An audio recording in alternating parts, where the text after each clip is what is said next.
What's up, guys? This video might be edited a little weird because I'm at my house right now and it's getting renovated. I planned to film the video before my house got renovated so that I can have it ready to upload, but I just never got the time to do it. So yeah, if it's edited weird or whatnot, I'm just kind of trying to rush, get this video out. I don't think you guys mind if this video is a few days late, but this month I watched 7 movies, which means I have watched 39 movies so far this year. I'm very close to my 100 movie goal. I think I can get there in no time. Next month it'll be the halfway point. Anyways, without further ado, let's just get right into it. I remember when this movie came out. I was in 8th grade. I remember hearing Bo Burnham had a movie, and at the time I didn't know it was A24. I only found out about last year that this was A24. This movie was pretty mid. It wasn't until the last 20 minutes where it was kind of sad. That Gabe kid at the end had me dying, bro. I would have totally been his friend. Okay, I'm editing, and it sounds like I kind of said gay kid.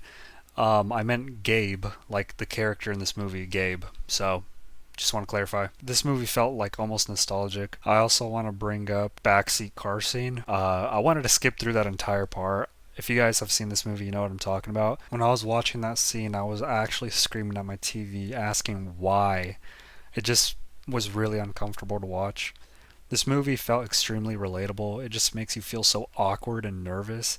It made me feel like I was in middle school again. I feel like there wasn't much to take away unless you really see yourself as the protagonist, which wouldn't be so difficult because I'm sure everyone went through a phase like this. It all felt pretty real with the technology and the personalities. I definitely saw myself in this movie. Middle school was just awful, but there was growth in the end, just like in this movie.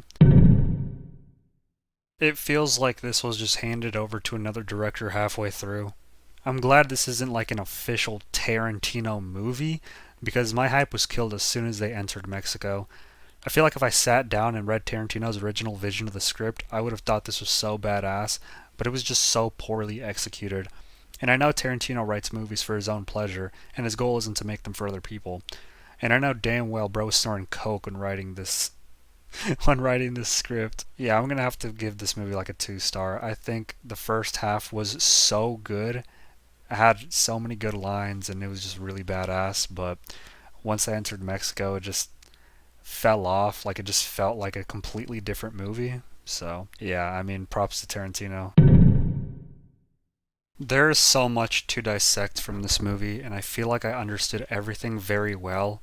All of its references to earlier scenes in the movie and all of the bright yellow colors when Casey was on screen was brilliant. Very odd that this has 2 of the same actors and vibe as Vivarium, yet it was directed by 2 different people. This was fantastic. Thinking back, this was extremely predictable, but I wasn't thinking ahead. I was purely watching and experiencing it. I think this is just one of those movies that you can rewatch a few more times and understand new things about it. It was pretty short, pretty good short movie, so highly recommend.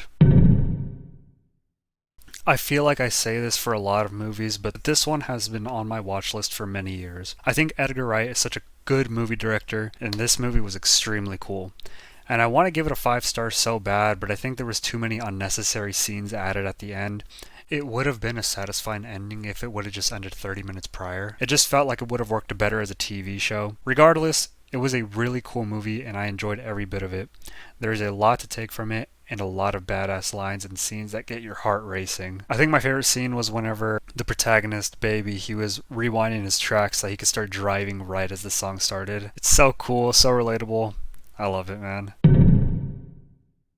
Oh yeah, this was enjoyable.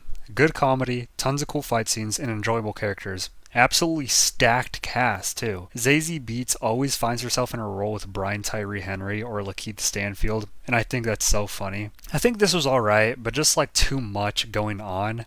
Way too long, too. I didn't mind it, but it feels like so much could have just been left out. At first, I was annoyed at the lack of information given about the war until I remembered that's not what this was about. This was about a photographer's perspective in modern war. It was such an interesting concept that I've never even thought about that was just done right. I loved every bit and frame of this movie.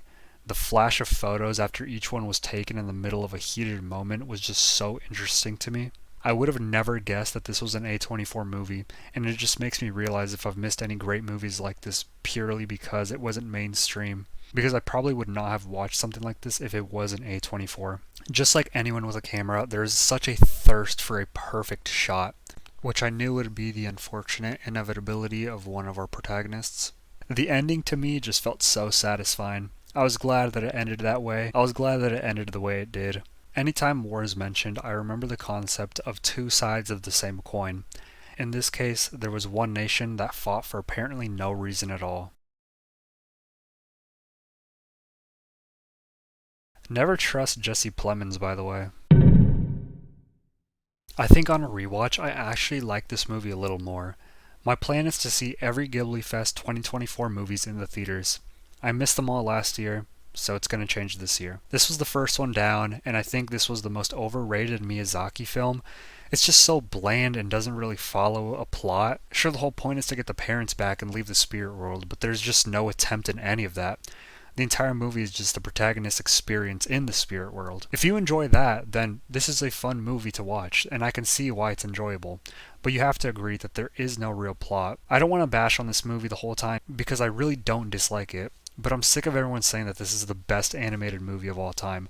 Of course, the art is fantastic, but there's nothing else that really goes. I think Studio Ghibli has so many more better movies, and this is just kind of the tip of the iceberg for that. So I think if you're getting into the movies, then yeah, this is a great movie, but I just don't want to hear people saying that this is the best Studio Ghibli movie, because it really is not. Alright, since I'm pretty short on time, I'm just going to do the tier list at the end of the video. Normally I wouldn't do this, and I think in the future videos I'm just going to cut the tier list concept entirely and try to rework it. Alright, but we'll kind of do 7 through 1. So in last place is going to have to be Dusk Till Dawn. I'm going to go ahead and give it a 2-star. Next up is 8th Grade, which I gave it 3.5. Then Bullet Train, which I gave also a 3.5, but above 8th Grade. Next was Spirited Away, which I also gave a 3.5, above those two. Next was Baby Driver, which I gave a 4.5. The Art of Self-Defense was a 5-star for me. And at number 1 this month was Civil War, which I think is the best movie I have seen this month. Alright, I'm just gonna cut this video here. Thank you guys for watching. Sorry that this video is kind of rushed and kind of edited weird, but like I said, there is some work being done in my house, and I'm just kind of trying to rush to upload this video. And that's about it. See ya.